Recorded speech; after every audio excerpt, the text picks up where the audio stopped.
Hi welcome to 9+ news. నా పేరు విష్ణుకుమార్. దక్షిణాదిలో పాగా వేయాలన్న బీజేపీ కళ ఇంకా సజీవంగానే ఉంది. ముఖ్యంగా 2024 లోక్సభ ఎన్నికల్లో తెలంగాణలో 8 సీట్లు గెలిచి కాంగ్రెస్కి ఈక్వల్గా నిలవడం కమలం పార్టీలో అయితే కొత్త ఆశలు అయితే రేపింది. అసెంబ్లీయే తమ తర్వాత టార్గెట్ అని చెప్పేసి బీజేపీ అయితే గట్టి సంకేతాలు పంపింది. అయితే ఒంటరి పోరాటం కంటే కూటమి బలం ఎంత పవర్ఫుల్ ఉంటుందో పొరుగునే ఉన్నటువంటి ఆంధ్రప్రదేశ్లో చూస్తే రుజువైంది. అందుకే ఇప్పుడు అదే చాణక్య నీతిని 2028 ఎన్నికల నాటికి తెలంగాణలో ప్రయోగించి కాంగ్రెస్కి చెక్ పెట్టాలని చెప్పి బీజేపీ మాస్టర్ ప్లాన్ సిద్ధం చేస్తుంది. మరి టీడీపీ జనసేనను కలుపుకొని వెళ్లాలన్న ఈ వ్యూహం వర్కౌట్ అవుతుందా? ఈ లెక్కలు ఎటు దారితీయబోతున్నాయి చూద్దాం ఇవాల్టి బిగ్ స్టోరీలో. తెలంగాణ స్టోరీ అర్థం కావాలంటే ముందు మనం 2024లో ఆంధ్రప్రదేశ్లో ఏం జరిగిందో ఒకసారి చూద్దాం. 2019లో 151 సీట్లతో ప్రభంజనం సృష్టించినటువంటి వైఎస్ఆర్ కాంగ్రెస్ పార్టీని 2024 ఎన్నికల్లో కేవలం 11 సీట్లకే పరిమితి చేయడం మామూలు విషయం కాదండి. ప్రభుత్వ వ్యతిరేక ఓటు చీలకూడదు అన్న ఒకే ఒక్క పాయింట్తో టీడీపీ, జనసేన, బీజేపీ కలిసి ఒకటయ్యాయి. సిద్ధాంతాలు వేరైనా ఓట్లు సక్రమంగా బదిలీ అవడంతో ఈ కూటమి ఏకంగా 164 స్థానాల్లో హిస్టారికల్ సక్సెస్ని అందుకుంది. ఇది కూటమి రాజకీయాల సత్తాను చాటింది. అంతేకాదు సరైన వ్యూహం ఉంటే ఏదైనా సాధ్యమే అని చెప్పేసి ప్రూవ్ చేసింది. ఇప్పుడు ఇదే ఫార్ములా తెలంగాణలో అధికారమే లక్ష్యంగా పావులు కదుపుతున్నటువంటి బీజేపీకి ఒక రోడ్ మ్యాప్ లాగా అనిపిస్తోంది. మిషన్ తెలంగాణ 2028 కమలం పార్టీ కూటమి ప్లాన్ ఏంటో ఒక్కసారి చూద్దాం. ఒకప్పుడు తెలంగాణలో 1-2 సీట్లకే పరిమితమైనటువంటి బీజేపీ ప్రస్తుతం 8 ఎంపీ స్థానాలు గెలుచుకొని రాష్ట్ర రాజకీయాల్లోనే ఒక ప్రధాన శక్తిగా మారింది. ఇదే టైంలో బీఆర్ఎస్ ఒక్క లోక్సభ స్థానం కూడా గెలవలేకపోయింది. దీంతో రాష్ట్రంలో కాంగ్రెస్కి అసలైనటువంటి ప్రత్యామ్నాయం మేమే అని చెప్పేసి బీజేపీ అయితే చెప్పుకుంది. కానీ ఒంటరిగా గెలవడం అంత ఈజీ కాదన్న నిజాన్ని కూడా బీజేపీ గ్రహించింది. అందుకే ఏపీలో అద్భుతంగా పనిచేసినటువంటి కూటమి ఫార్ములాని తెలంగాణలోనూ అప్లై చేయాలని చూస్తుంది. బీఆర్ఎస్ బలహీనపడంతో ఏర్పడినటువంటి ఆ రాజకీయ శూన్యతను టీడీపీ, జనసేనతో కలిసి భర్తీ చేసి కాంగ్రెస్ను అధికారం నుంచి దించాలి అన్నదే బీజేపీ కొత్త ప్లాన్గా అయితే ఇప్పుడు కనిపిస్తుంది. అయితే ఇక్కడే అసలు విషయం ఉంది. ఏపీ ఫార్ములాను అంటే బీజేపీ, టీడీపీ, జనసేన కూటమిని తెలంగాణలో ఏర్పాటు చేయాలనే ఆలోచన అనేది ఇప్పుడు బీజేపీలో బలంగా నాటుకుంటుంది. 2028 నాటికి దీన్ని వర్కౌట్ చేయడానికి స్పష్టమైనటువంటి కారణాలు అయితే కనిపిస్తున్నాయి. అందులో మొదటిగా చెప్పుకోవాల్సింది టీడీపీ కార్యకర్తల బలం.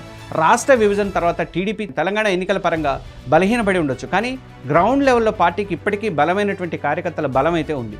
సైలెంట్గా ఉన్న పార్టీ పిలుపు ఇస్తే కదిలే క్యాడర్ చాలా గ్రామాల్లో ఉంది. గ్రేటర్ హైదరాబాద్తో పాటు చాలా జిల్లాల్లో టీడీపీ వైపు చూస్తున్న ఓటర్లు కూడా బాగానే ఉన్నారు. వాళ్ళని కూటమి వైపు మళ్లించడం అనేది చాలా ఈజీగా కనిపిస్తుంది. ఇక రెండోది ఏంటంటే పవన్ కళ్యాణ్ క్రేజ్ గురించి జనసేన అధినేత పవన్ కళ్యాణ్కి ఏపీలోనే కాదు తెలంగాణలో కూడా విపరీతమైనటువంటి అభిమానులు ఉన్నారు. ఆయనకున్నటువంటి స్టార్ ఇమేజ్ కానీ, యువతలో ఉన్నటువంటి ఫాలోయింగ్ కానీ కూటమికి అదనపు బలంగా మారే అవకాశాలు అయితే ఉన్నాయి. పవన్ ప్రచారం చేస్తే తటస్థ ఓటర్లతో పాటు యువతను కూడా పెద్ద ఎత్తున ఆకర్షించవచ్చని చెప్పేసి బీజేపీ అయితే ప్లాన్ చేస్తుంది. ఇక మూడో కారణం ఏంటంటే కవిత పార్టీ టీఆర్ఎస్ నుంచి పరోక్ష సహకారం అందే అవకాశాలు కూడా ఉన్నాయి. అంటే రాజకీయ వర్గాల్లో మరో ఆసక్తికరమైన చర్చ అయితే నడుస్తుంది. కాంగ్రెస్ పార్టీని తనను గెంటేసినటువంటి బీఆర్ఎస్ని దెబ్బ కొట్టేందుకు కవిత వెయిట్ చేస్తున్నారు. ప్రస్తుతం టీఆర్ఎస్ పేరుతో వేరుకుంపడు కూడా పెట్టుకున్నారు. అయితే ఆమె పార్టీకి వచ్చే ఓట్లన్నీ బీఆర్ఎస్ నుంచి చీల్చినవే ఉంటాయి. దాంతో పరోక్షంగా బీజేపీ కూటమికి అవి కూడా లాభం చేకూరుస్తాయని చెప్పేసి అంటున్నారు. ఇక కాంగ్రెస్ ముందున్న సవాళ్ళు ఏంటి? రేవంత్ రెడ్డికి కొత్త టెన్షన్ మొదలైందా అంటే 10 ఏళ్ల బీఆర్ఎస్ పాలనకు ముగింపు పలికి 6 గ్యారంటీల హామీతో అధికారంలోకి వచ్చినటువంటి కాంగ్రెస్ ప్రభుత్వం సీఎం రేవంత్ రెడ్డి నాయకత్వంలో నిలదొక్కునే ప్రయత్నం అయితే చేస్తుంది. కానీ పథకాలను అన్నీ అమలు కావడం లేని నిరాశ అయితే గ్రౌండ్ లెవెల్లో స్పష్టంగా కనిపిస్తుంది. ఈ టైంలో బీజేపీ, టీడీపీ, జనసేన ఒక కూటమిగా ఏర్పడితే అది రేవంత్ రెడ్డి ప్రభుత్వానికి అతిపెద్ద సవాలు విసినట్టే అవుతుంది. కేవలం బీజేపీని ఎదుర్కోవడం వేరు, 3 పార్టీల ఉమ్మడి శక్తిని ఎదుర్కోవడం వేరు. ఈ కూటమి తెలంగాణలో సెటిల్ అయిన ఆంధ్ర ఓటర్లను కూడా తమ వైపుకు తిప్పుకునే అవకాశాలు అయితే ఉన్నాయి. దీనికి తోడు బీఆర్ఎస్ నుంచి కూడా ముప్పు పొంచి ఉంది. ఈ కొత్త రాజకీయ సమీకరణాలు రేవంత్ రెడ్డికి కంటి మీద కునుకు లేకుండా చేయడం ఖాయంగా అయితే కనిపిస్తుంది. నిజంగా తెలంగాణలో బీజేపీ కూటమి ప్లాన్ వర్కౌట్ అవుతుందా? అసలు ఉన్నటువంటి అవకాశాలు ఏంటి? ఈ కూటమికి అడ్డంకులు ఏంటి అన్నది మనం ఇప్పుడు చూద్దాం.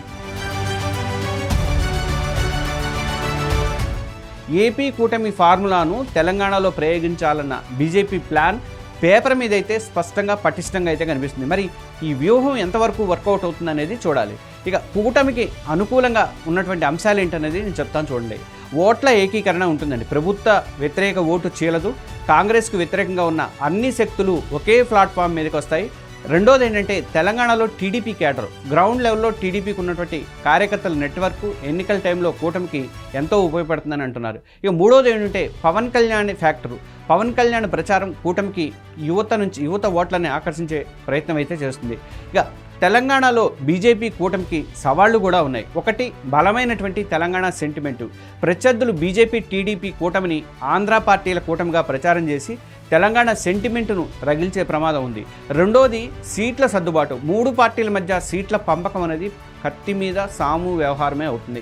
ఇది తేడా వస్తే మాత్రం కూటమి ఏర్పాటు కాకముందే విచ్ఛిన్నమయ్యే అవకాశాలు కూడా ఉంటాయి. ఇక మూడోది ఏంటంటే నాయకత్వ సమస్య. కూటమి అధికారంలోకి వస్తే ముఖ్యమంత్రి అభ్యర్థి ఎవరు అనే ప్రశ్న అయితే తలెత్తుంది. ఇది కూడా ఒక పెద్ద సవాలే. మొత్తం మీద చూస్తే తెలంగాణ రాజకీయాలు 2028 నాటికి Congress versus BJP, TDP, Janasena కూటమిగా మారే అవకాశాలు క్లియర్గా కనిపిస్తున్నాయి. ఏపీలో సక్సెస్ అయినటువంటి వ్యూహంతోనే తెలంగాణలోనూ కాంగ్రెస్ను అధికారం నుంచి దించాలని చెప్పి బీజేపీ అయితే పక్కా ప్లాన్లో ఉంది. నిన్న మోడీ పర్యటనతో అది ప్రూవ్ అయింది. రేవంత్ రెడ్డి ప్రభుత్వం ఈ ట్రయాంగిల్ దాడిని ఎలా ఎదుర్కొంటుంది, ఈ కూటమి ప్రయోగం తెలంగాణలో నిజంగా వర్కౌట్ అవుతుందా అనే దాని మీద రాష్ట్ర భవిష్యత్ రాజకీయం అనేది ఆధారపడి ఉంది. ఇది ఇవాళ big story. Please subscribe 9+ news. Thank you.